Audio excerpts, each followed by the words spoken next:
kakeknya di Ponorogo itu Hamengkubuwono II dibuang di Sri Lanka, di Ceylon. Iya, ini dari Pati juga dibuang ke sana, ke Ceylon, karena berontak. Itu dibuang dengan pengikutnya. Disitulah ada komunitas Jawa di Sri Lanka. Termasuk nanti di Madagaskar, itu orang Jawa di Madagaskar. Cuman mereka tidak tahu. Ya, kalau itu di Madagaskar tidak tahu mereka. Jawa sebelah mana leluhur saya itu. Ya, tetapi mereka meyakini orang dari Jawa. Dinamo itu Amerika Tengah itu. Ya, itu orang Jawa juga diangkut jadi kuli, dibuang ke sana. Jumlahnya 30% dari penduduk Suriname. Oh, jadi menteri-menteri, ya. Karena pilihan pasti menang, jumlahnya banyak. Ya. Dan semua masjidnya ngadep ngulon. Yang anak-anak muda baru itu bikin masjid yang menghadap ke timur. Kenapa? Karena kiblat kan diukur dari sana ngadepnya ke timur, lebih dekat. Tapi dianggap ini kelompok pembaharu, ya. Islam modern ini, ya. Di situ. Kenapa sampai sekarang di sana masih menghadap ke barat semua? Kenapa Jawa kiblat itu ngulon? Di New Caledonia itu di dekat Hawaii sana orang Jawa juga masih banyak di situ. Di apa? Cape Town, ibu kota Afrika Selatan, itu orang Jawa banyak. Kenapa? Dulu pemberontak zaman Belanda itu dibuangnya di Cape Town sana. Nah, jadi akhirnya banyak orang Jawa di sana. Sri Lanka banyak juga. Jadi banyak di mana-mana orang Jawa biasanya yang dibuang itu golongan kuli-kuli. Nanti Sumatera Utara ada namanya Jadel, Jawa Deli, itu juga kuli dulu dibuang di sana. Nanti ada lagi di Sulawesi Jatun, Jawa Tondanu. Ya. Nah itu Kiai Mojo dibuang ke sana beserta pengikutnya sampai sekarang masih mempertahankan identitas Jawa dan agama Islam. Padahal apa? Di tengah mayoritas umat non-Muslim masih bertahan. Jadi orang Jawa itu aneh. Kerja ke luar negeri manapun, kalau tua pasti mau pulang ke Jawa. Nggak mau jadi warga negara asing kalau nggak kepeksa. Ya. Dan mereka tetap mempertahankan identitas. Gitu. Jadi ini keunikan. Dan itu warisan Wali Songo itu menjadi salah satu ciri wong Jawa. Wong Jawa pasti selamatan. Bikin tumpeng. Hindu tidak ada itu tumpeng itu. Ya, itu ciri. Kenapa warisan agama Kapitayan kuno? Peringatan 3 hari, 7 hari, 40 hari, 100 hari ketika orang mati. Zaman Wali Songo, zaman Mojopahit tidak ada. Sangat keliru orang kalau mengatakan peringatan itu warisan Hindu. Hindu tidak ada. Hindu itu ada peringatan orang mati namanya Serada. 12 tahun setelah kematian seseorang baru ada upacara Serada. Jadi peringatan 3 hari, 7 hari, 40 hari itu Islam. Zaman zaman Wali Songo. Ya. Nanti kalau bulan Muharram, Suro, rame-rame bikin bubur. Itu zaman Mojopahit juga enggak ada. Zaman Wali Songo. Istilah kenduren, kenduri itu bukan bahasa Jawa kuno, bukan bahasa Sanskerta. Nah, itu baru muncul zaman Wali Songo. Diambil dari bahasa Persia, kenduri.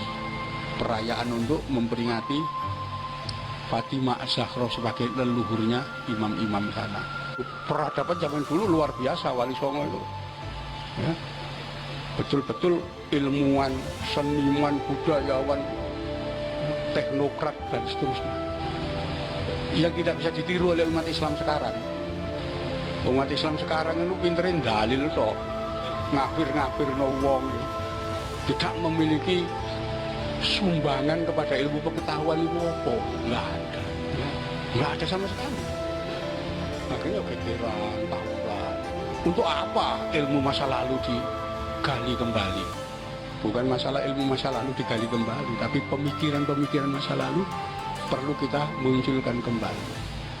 Kenapa? Eropa itu zaman kegelapan dulu.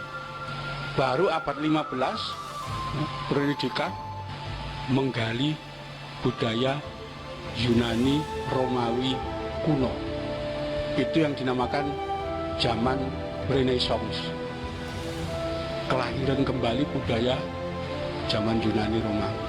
Logika berpikirnya mengikuti Yunani Romawi. 100 tahun kemudian muncul ya, abad pencerahan, Aufklärung. Setelah itu muncul abad modern. Mereka masuk abad modern. Kenapa? Menggali ilmu kuno. Nah, kita gali lagi ilmu zaman Wali Songo itu. Kenapa? Ya untuk kemajuan bangsa Indonesia, terutama umat Islam. Jangan sampai umat Islam keleleran di mana-mana jadi buruh. Ya. Nyebar ke seluruh dunia, statusnya jadi buruh. Jadi pelayan, jadi kasihan. Gimana ini bangsa besar bisa jadi buruh? Terutama Jawa. Orang Jawa ini di mana-mana. Bulan ini Mak Mantep dapat tanggapan di Thailand. Gitu. Saya diberitahu teman, saya tanya, Thailand itu kan Buddha. Untuk apa Pak Mantep gelar wayang di sana? Wayang kan Hindu. Dan versinya Pak Mantep kan wayang Islam juga. Zaman ternyata apa? Perbatasan Thailand dengan Burma itu ada nama sungai. River Kwai itu sungai Kwai. Di sebelah selatan sungai itu wilayah Thailand. Mayoritas orang Jawa di sana. Di utara sungai itu masuk wilayah Burma, juga mayoritas orang Jawa. Dari mana orang Jawa di Burma dan Thailand? Romusa. Buruh dibuang ke sana. Ya masih bertahan. Agama ini tetap Islam. Ya, masjidnya tetap ngadep kulon. Jadi kalau mau cari naskah-naskah Wali Songo, silakan datang ke Vatikan atau ke Leiden. Mereka yang nyimpan, kita nggak punya. Kenapa? Karena orang pesantren nganggep tulisan Jawa itu tulisan kafir. Nggak ngerti tulisan Wali Songo itu. Di sini ilmu macam-macam, bermacam-macam ilmu yang sekarang dikembangkan di Eropa. Nah, yang membuat cerita bahwa Islam itu disiarkan dengan kekerasan, terjadi perang antara Demak dengan Mojopahit, itu zaman kolonial. Ya, kita bisa melacak. Jadi ini ya yang menjadikan pertama kali pandangan negatif terhadap Islam muncul. Kapan mulai muncul? Tahun 1815, yaitu ketika terjadi pemberontakan Sepoi. Ya, orang-orang India, prajuritnya Inggris ditempatkan di keraton-keraton, ya, dan kemudian apa? Mereka orang dari Rajput. Rajput itu orang Hindunya kuat-kuat. Dia mempengaruhi Sunan Pakubono IV. Itu semua pangeran-pangeran di keraton dipengaruhi dia. Nasib bangsa Jawa ini menjadi hancur karena memeluk Islam. Lihat zaman Mojopahit, besar luar biasa ketika masih memeluk Hindu. Sekarang lihat, selalu berkelahi, selalu bertempur, selalu begini, gak maju. Dan itu pangeran-pangeran yang waktu itu betul-betul tertindas oleh Belanda, iya percaya. Memang kita gara-gara memeluk Islam, memang kita itu pecah belah kayak begini. Awal dimulai itu ya, pandangan negatif terhadap Islam. Itulah yang kemudian dimanfaatkan, mulai masuknya misionaris di Surakarta, Mangkunegaran, mulai muncul setelah peristiwa Sepoi itu. Jadi bukan muncul sendiri kesadaran orang. Inilah nanti yang dikemas oleh sarjana-sarjana Belanda yang mengatakan bahwa penolakan terhadap Islam itu dilakukan oleh orang Jawa sebagai resistensi menolak Islam. Enggak, itu pengaruh Sepoi. Sebelum pengaruh Sepoi itu nggak ada Islam, ya nggak ada pembagian Islam abangan, Islam nggak ada itu pembagian itu. Baru belakangan pasca perang Diponegoro. Kita jangan lupa bangsa di dunia ini banyak yang hilang. Contoh Sunan Ampel. itu berkebangsaan Champa beliau. Champa itu negara di Vietnam Selatan dan Kamboja dulu. Sekarang hilang negaranya, tidak ada. Bangsa Champa juga tidak ada. Hanya ada suku Champa di Vietnam dan Kamboja. Suku kecil. Ada bangsa Kurdi dulu. Kerajaannya Kurdistan. Sultan Kurdi yang paling terkenal Salahuddin Al-Ayyubi. Sekarang hilang bangsa itu, negara ini hilang, bangsa ini hilang. Tinggal suku Kurdi di Irak, di Suriah dan Turki. Suku kecil, habis, hilang. Identitasnya dihilangkan.